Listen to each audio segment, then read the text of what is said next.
এজন্য আল্লাহ বললেন ইয়া আইয়ুহাল্লাযীনা আমানু তুবু ইলাল্লাহি তাওবাতান নাসুহা, তওবার মতো তওবা করো, সব গুনাহ মাফ করতে পারে কে? তওবা করবেন তো? রাজি আছেন? কবে করবেন? এই মুহূর্তে তওবা করলাম, এই মুহূর্তে আল্লাহর কাছে ক্ষমা চাই, আল্লাহ জীবনের সব গুনাহ মাফ করে দাও। আমাদের দেশে তওবা করার জন্য হুজুর লাগে, কথা কন, পীর সাহেব হুজুর, বড় হুজুর, ছোট হুজুর, হাফেজ সাহেব লাগে না? হাফেজ সাহেব, ইমাম সাহেব, এদের ছাড়া নাকি তওবা হয় না। না, এটা ভুয়া কথা। আপনি অনুতপ্ত হন, আপনি চোখের পানি ছাড়েন, আপনি আপনার রবরে বলেন, ক্ষমা করে দিবে কে? ইমাম সাহেব আসতে হবে শর্ত না, পীর সাহেব হুজুর এসে হুজুরের হাতে হাত রেখে তওবা পড়তে হবে শর্ত না। আপনার রবরে ডেকে চোখের পানি ছেড়ে ক্ষমা চান, ক্ষমা করবে কে? আর প্রতিদিন শতবার পড়তে থাকবেন আস্তাগফিরুল্লাহ। আওয়াজ করে সবাই পড়েন আস্তাগফিরুল্লাহ, আর জোরে পড়েন আস্তাগফিরুল্লাহ। বিশ্বনবী বলেন মান লাজিমাল ইস্তিগফার জাআলাল্লাহু লাহু মিন কুল্লি দিকিন মাখরাজা, সব সময় ইস্তিগফারের সাথে যে লেগে থাকবে রব্বুল আলামিন তারে 5টা জিনিস দিবে। কয়টা? কথা কন, আরো জোরে সবাই বলেন কয়টা? নাম্বার 1, জাআলাল্লাহু লাহু মিন কুল্লি দিকিন মাখরাজা, বিপদে পড়লে বিপদ থেকে উদ্ধার করবে কে? আমাদের তো কোনো বিপদ নাই না? আছে, কত বিপদ। হ্যাঁ, রাস্তাঘাটে দুর্ঘটনা হতে পারে, যে কোনো সময় ভূমিকম্পে পড়তে পারি, বজ্রপাত পড়তে পারে না, ঠেড়া বইরা মানুষ নাই, আছে না নাই? এই বিপদ আপদ থেকে আপনারা রক্ষা করবে কে? যদি আপনি ইস্তেগফারের সাথে আঠার মতো লেগে থাকেন। কিসের সাথে? কথা বলেন। ইস্তেগফারের সাথে লেগে থাকতে পারলে 1 নাম্বার হচ্ছে বিপদে পড়লে আপনারে মুক্ত করে দিবে কে? 2 নাম্বার ওমিন কুল্লি হাম্মিন ফারাজা, যে কোনো ধরনের টেনশন, হাইপার টেনশন থেকে বাঁচায় দিবে কে? আমাদের তো টেনশন মেনশন নাই না? আছে, লাইফ নিয়ে টেনশন, বাঁচার টেনশন, মরার টেনশন, ক্যারিয়ারের টেনশন, রাস্তাঘাটে যানজট এটার টেনশন, পুলিশের দৌড়ানি, র্যাবের দৌড়ানি, বাড়ির ভাড়া, গ্যাস বিল, বিদ্যুৎ বিল, ছেলে মেয়েদের লেখাপড়া, কত টেনশন। এই সব টেনশন থেকে আপনারে মুক্ত করে দিবে কে? 3 নম্বরে ওয়ারযুকহু মিন হাইসু লা ইয়াহতাসিব, এমন জায়গা থেকে আল্লাহ আপনার রিজিকের ব্যবস্থা করবে আপনি কল্পনাই করতে পারবেন না। সুবহানাল্লাহ পড়েন। 4 নম্বরে সবসময় ইস্তেগফার যদি পড়া হয় আল্লাহর কোনো আযাব ওই বান্দার উপরে আসে না। ওমা কানাল্লাহু মুআযযিবাহুম ওয়া হুম ইস্তাগফিরুন,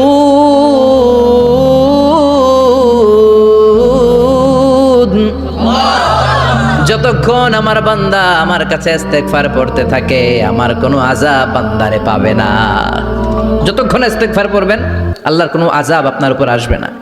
4টা গেল। 5 নাম্বার, বারবার ইস্তেগফার পড়লে রফিক ভাই আল্লাহ আপনারে মুস্তাজাবুদ দাওয়া বানিয়ে দিবে। দোয়া করা মাত্র কবুল করে নেবে কে? আল্লাহ। মুস্তাজাবুদ দাওয়া বুঝেন তো? মানে যিনি হাত তুলতে দেরি কবুল হতে দেরি হয় না। বারবার ইস্তেগফার পড়ে দেখেন যে আপনার দোয়া কেমনে কবুল হয়। ইমাম আহমদ ইবনে হাম্বলের নাম শুনেছেন? জি। হাম্বলি মাযহাবের প্রতিষ্ঠাতা, হানাফি, শাফিঈ, মালিকি, 4 নাম্বারটা আপনারা বলেন হাম্বলি। এই হাম্বলি মাযহাবের ইমামের নাম আহমদ ইবনে হাম্বল, জগৎ বিখ্যাত মুহাদ্দিস। একক স্বতন্ত্র হাদিসের কিতাব হিসেবে পৃথিবীতে সবচেয়ে বড় যে হাদিসের কিতাব ওইটার নাম মুসনাদ আহমদ ইবনে হাম্বল। 40,000 হাদিসের কালেকশন আছে এটাতে। এই ইমাম আহমদ ইবনে হাম্বল ওনার শেষ জীবনটা হাদিস পড়ানো, হাদিস কালেকশনের জন্য ব্যয় করেছেন। শহরের পর শহর, দেশ থেকে দেশ, দেশান্তরে ঘুরতেন একটা হাদিসের জন্য। উনি সফরে বেরিয়েছেন হাদিস কালেকশনের জন্য। প্রচন্ড শীতের রাত, উনি মাগরিবের নামাজ, এশারের নামাজ পড়ে একটা মসজিদে শুয়ে পড়লেন, আর শুয়ে শুয়ে হাদিস পড়তেছেন। কি পড়তেছেন? কথা বলেন। আর মনে মনে ভাবলেন রাতটা মসজিদে কাটায় দেই, ফজরের নামাজ পড়ে আবার বেরোবো। কিন্তু দারোয়ান এসে বলে মসজিদে থাকতে পারবেন না, ওঠেন। দারোয়ান আছে না? কথা কন। আহমদ ইবনে হাম্বল বললেন আমি শুধু রাতটা থাকতে চাই, আমি তো ফজরেরও মুসল্লি, ফজর নামাজ পড়বো তো এই মসজিদে, আমার থাকতে দাও। দারোয়ান তো দেয় না, কেনা মসজিদে থাকার জায়গা না, যান মিয়া। উনি যে আহমদ ইবনে হাম্বল এটা চিনে নাই, থাকতে দেয় না। কি করবে এখন? উনি কাঁথা গুছিয়ে হাদিসের কিতাব নিয়ে, কাঁধের মধ্যে ব্যাগ নিয়ে মসজিদ থেকে বের হয়ে গেলেন, কি আর করবেন, প্রচন্ড শীত আর কাঁপতেছেন, বুড়ো মানুষ। পথিমধ্যে দেখলেন বাজার একজন খাব্বাজ, শাবুন খাব্বাজ, যুবক রুটি বিক্রেতা। সে রুটি বিক্রি করে, চুলার মধ্যে রুটি সেকে। সে যে সালাম দিল, আসসালামু আলাইকুম। যুবক বলে, ওয়ালাইকুম আসসালাম। আহমদ বিন হাম্বল বলে, যুবক আমার যাওয়ার জায়গা নেই, সফরে বেরিয়েছি, খুব শীতে কষ্ট পাচ্ছি, রাতে যদি তোমার এই চুলা থেকে একটু আগুন পোহাই কোনো সমস্যা? যুবক বলে, না না সমস্যা না, হালান সাহালান, ঘোষ আমতে আসেন আসেন, আপনি আগুন পোহাইলে আমার সমস্যা কি? সুবহানাল্লাহ পড়েন। আল্লাহ শুকরিয়া করে উনি বসলেন আর আগুন পোহাচ্ছেন। আর খেয়াল করলেন যুবক রুটি বানায় আর পরে আস্তাগফিরুল্লাহ, রুটির দলা বানায় পরে আস্তাগফিরুল্লাহ, খামির বানায় আর পরে আস্তাগফিরুল্লাহ, রুটি নিয়ে উনুনের ভিতরে চুলার ভিতরে সেকা দেয় আর পরে আস্তাগফিরুল্লাহ, দোকানদারের কাছে কেউ আসলেই সে রুটি দেয় আর পরে আস্তাগফিরুল্লাহ, ক্রেতার কাছ থেকে টাকা নিয়ে ক্যাশ বক্সে রাখে আর কি পড়ে, আবার রুটি বানানো শুরু করে আর কি পড়ে, খালি এটাই পড়তেছে। ইমাম আহমদ ইবনে হাম্বল তো অবাক, কিরে এটা আবার কেমন যুবক, খালি আস্তাগফিরুল্লাহ। উনি প্রশ্ন করলেন, যুবক ঘটনা কি? আসার পর থেকেই তোমার দেখতেছি তুমি রুটি বানাও, রুটি বিক্রি করো আর পড়ো আস্তাগফিরুল্লাহ, মালাকা ইয়া শাবাব। যুবক বলে, আস্তাগফিরুল্লাহ আমার সবচেয়ে বেশি পছন্দের আমল, আমি সব সময় আঠার মতো ইস্তেগফারের সাথে লেগে থাকি আর সব সময় পড়তে থাকি আস্তাগফিরুল্লাহ, আর এর বদৌলতে আল্লাহ আমারে মুস্তাজাবুদ দাওয়া বানিয়ে দিয়েছে। আহমদ ইবনে হাম্বল তো অবাক, আনতা মুস্তাজাবুদ দাওয়া, তুমি মুস্তাজাবুদ দাওয়া রুটিওয়ালা? আমি এত বছর হাদিস পড়াই, আমিও তো মুস্তাজাবুদ দাওয়া না, আর তুমি রুটি বেচো বাজারে, তুমি মুস্তাজাবুদ দাওয়া, তুমি দোয়া করলেই সব কবুল হয়ে যায়? যুবক বলে, নাম আনা মুস্তাজাবুদ দাওয়া, আমি আমার জীবনে যত দোয়া করেছি কবুল করে নিয়েছে কে? আল্লাহ। সব দোয়া কবুল করে নিয়েছে আল্লাহ, একটা দোয়া ছাড়া। কয়টা? আহমদ ইবনে হাম্বলের কৌতূহল, কিউরিয়াসিটি আরো বেড়ে গেল, কি সব দোয়া কবুল হয়েছে একটা দোয়া ছাড়া?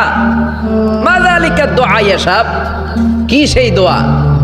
যুবক এবার বলতে শুরু করলো, আমার জীবনে যে দোয়াটা আল্লাহ কবুল করে নাই সেটা হচ্ছে আমি আল্লাহর কাছে অনেক চেয়েছি, অনেক দোয়া করেছি যে আল্লাহ, শুনেছি এই জামানার সবচেয়ে বড় মুহাদ্দিস, তার নাম নাকি ইমাম আহমদ ইবনে হাম্বল, আল্লাহ তোমার কাছে আমার চাওয়া আমি যেন এই ইমাম আহমদ ইবনে হাম্বলরে দেখে মরতে পারি, আমি যেন ইমাম আহমদ ইবনে হাম্বলের হাতে হাত রেখে মুসাফা করতে পারি আর তার কপালে একটা চুমু এঁকে দিতে পারি। আহমদ ইবনে হাম্বল আবেগপ্রবণ হয়ে গেলেন, চোখের পানি ছেড়ে দিলেন, বললেন, যুবক তোমার এই দোয়াটাও কবুল হয়ে গিয়েছে। আহমদ ইবনে হাম্বলের দেখার সাক্ষাৎ পাওয়ার জন্য আহমদ ইবনে হাম্বলের বাড়িতে তোমার যাওয়ার দরকার নাই, আহমদ ইবনে হাম্বল তোমার দরবারে ছুটে এসেছে। আনা আহমদ ইবনে হাম্বল মুহাদ্দিসুদ দাহর, আমি নিজেই আহমদ ইবনে হাম্বল। যুবক চোখের পানি ছেড়ে দেয়, আহমদ ইবনে হাম্বল চোখের পানি ছেড়ে দেয়। যুবক চিৎকার মেরে ইমাম আহমদ ইবনে হাম্বলকে জড়িয়ে ধরে, হাতে হাত রেখে মুসাফা করে, কপালের মধ্যে চুমু খায় আর আল্লাহর শুকরিয়া করে বলে, ও ইমাম, আসলে এই দোয়াটাও আল্লাহ আজকে কবুল করে নিল। বিশ্বাস হয়? সবসময় ইস্তেগফার পড়লে আপনার দোয়াগুলোর এইভাবে কবুল করে নিবে কে? এই পাঁচটা জিনিস পাবেন সবসময় যদি ইস্তেগফারের সাথে লেগে থাকেন। রাজি আছেন তো? এই জন্য বিশ্বনবী সব সময় নামাজে সালাম ফেরানোর পরে পড়তেন আস্তাগফিরুল্লাহ। কি পড়তেন? আস্তাগফিরুল্লাহ। 3 বার পড়তেন আস্তাগফিরুল্লাহ, আস্তাগফিরুল্লাহ, আস্তাগফিরুল্লাহ। পড়তে রাজি আছেন? ইনশাআল্লাহ। ইস্তেগফারের অনেকগুলো আলফাজ আছে, সবচেয়ে ছোট ইস্তেগফার হচ্ছে এটা, আস্তাগফিরুল্লাহ, আস্তাগফিরুল্লাহ। আরো আছে, আস্তাগফিরুল্লাহ আল্লাযী লা ইলাহা ইল্লা হুয়াল হাইয়ুল কাইয়্যুম আতুবু ইলাইহি। বিশ্বনবী বলেন, এই ইস্তেগফারটা যদি কেউ পড়ে, আত-তাওয়াল্লি মিন ইয়াউমিজ যাহাফ, যুদ্ধের ময়দান থেকে পালিয়ে আসা কবিরা গুনাহ। কি গুনাহ?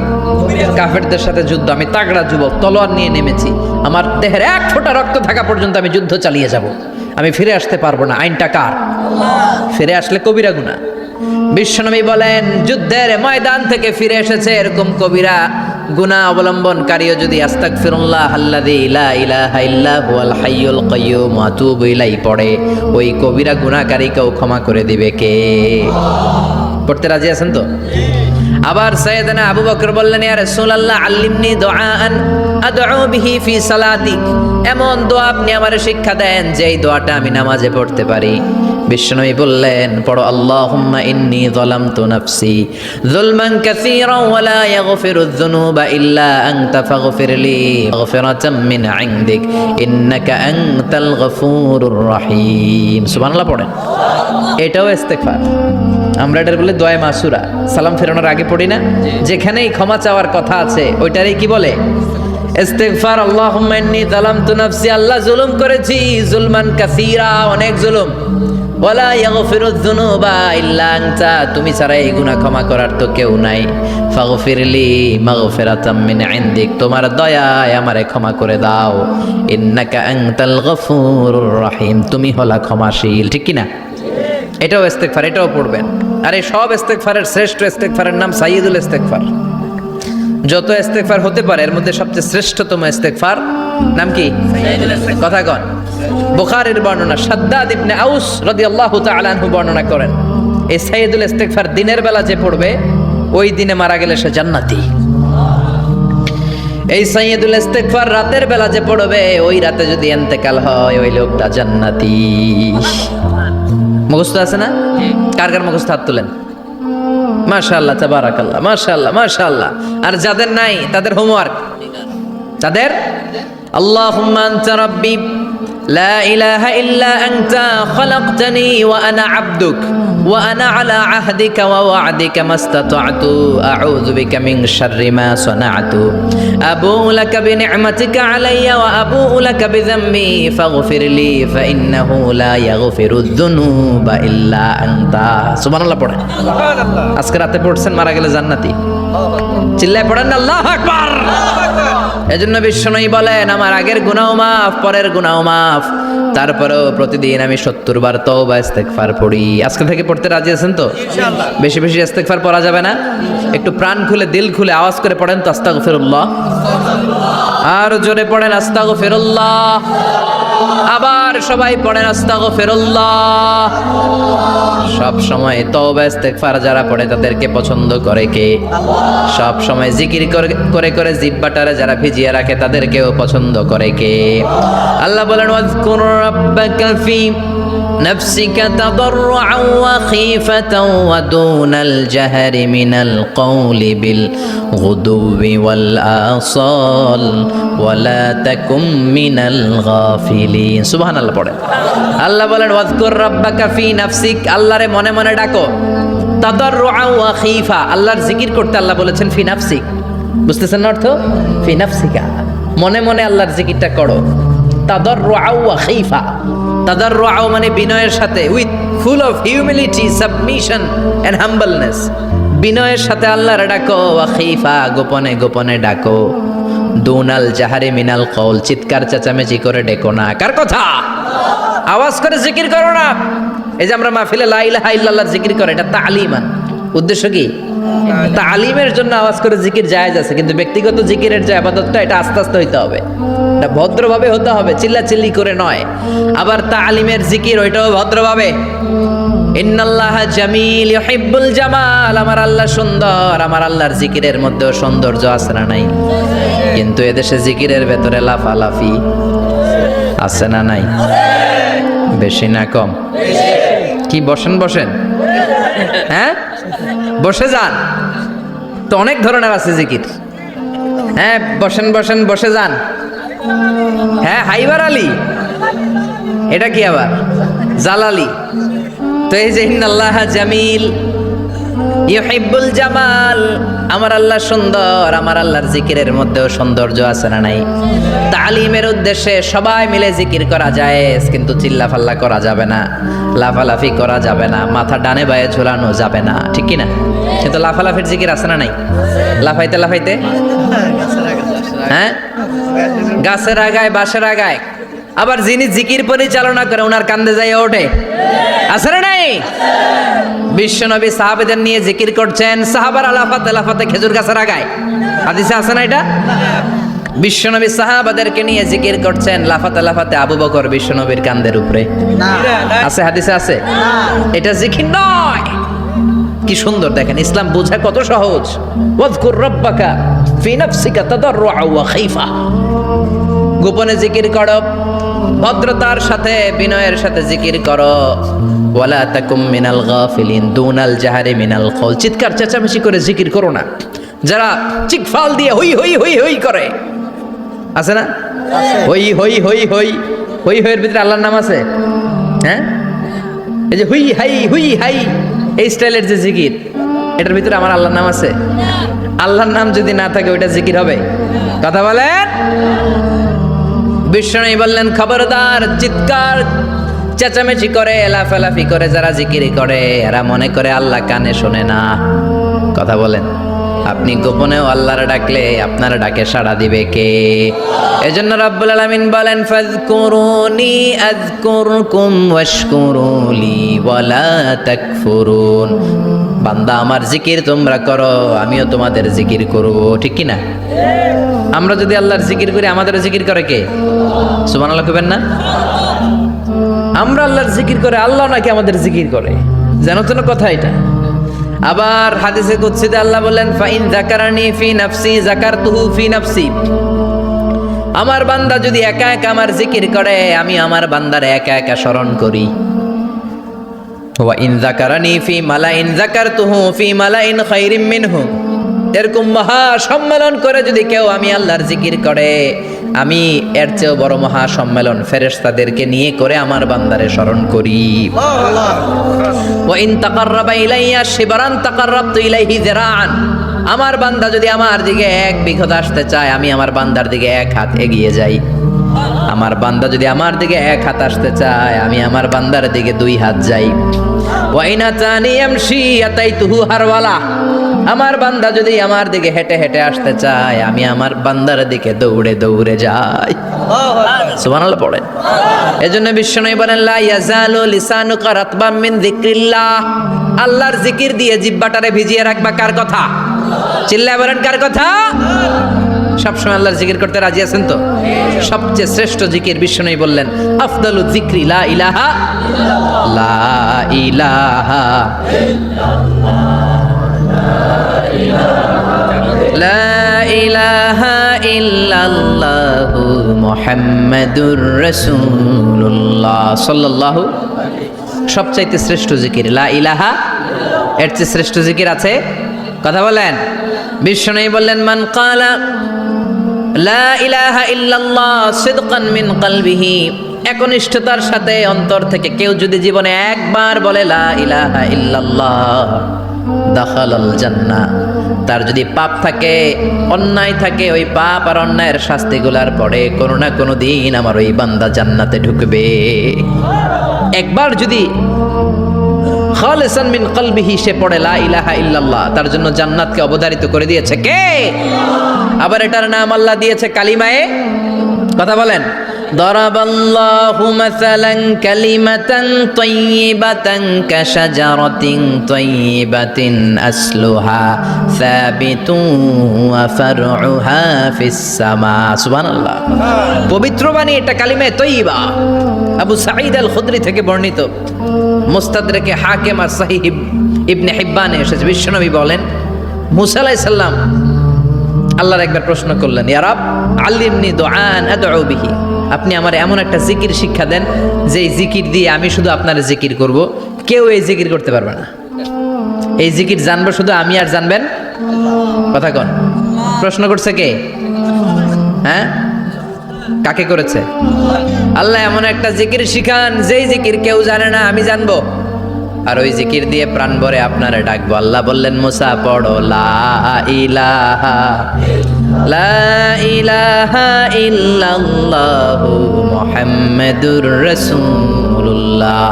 মুসা আলাইহিস সালাম বললেন আল্লাহ চাইলাম কি, কইলেন কি?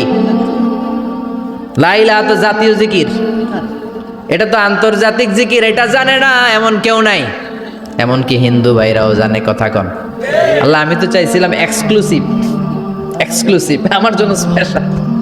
এর চেয়ে সুন্দর আর কেউ জানবে না, এত সুন্দর একটা জিকির আপনি দিবেন, এটা আমি ডাকবো আপনারে আর আপনি শুনবেন। আল্লাহ বললেন মুসা এর চেয়ে দামি আমার কাছে নাই। লাউ তাদউ লা ইলাহা ইল্লাল্লাহ ফি কাফা, লা ইলাহা রে যদি মুসা এক পাল্লায় রেখে দাও, ওয়াসসামাওয়াতু সাবউ ওয়াল আরদিন, সাত আকাশ সাত জমিন যদি আরেক পাল্লায় রেখে দাও, লা ইলাহা এক পাল্লায়, সাত আকাশ সাত জমিন আরেক পাল্লায় ওজন যদি দাও, লা রাজাহাত কাফাতু লা ইলাহা ইল্লাল্লাহ, মুসা দেখবা মুহূর্তের মধ্যে লা ইলাহা ইল্লাল্লাহর পাল্লা ভারী হয়ে গেছে।